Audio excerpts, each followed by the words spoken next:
പ്രഥമ വനിതാ blind 2020 world കപ്പിൻ്റെ വിജയിയാണ് ഇന്ത്യ. പ്രഥമ വനിതാ ബ്ലൈൻഡ് 2020 വേൾഡ് കപ്പിൻ്റെ വിജയിയാണ് ഇന്ത്യ. ഇന്ത്യ ഫൈനലിൽ തോൽപ്പിച്ച് നേപ്പാളിനെയാണ്.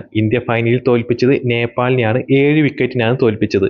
ഇന്ത്യയുടെ ക്യാപ്റ്റനാണ് ദീപിക ടി.സി.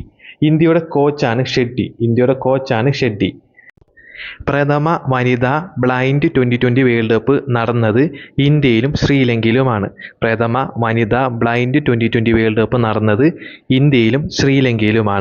ഫൈനൽ നടന്നത് P Saravanamuttu stadium, Colombo, ശ്രീലങ്കയിലാണ്.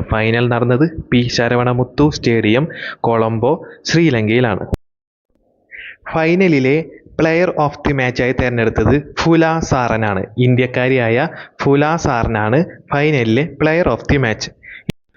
Player of the ടൂർണമെൻ്റായി തിരഞ്ഞെടുത്തത് മെഹ്റിൻ അലിയാണ്.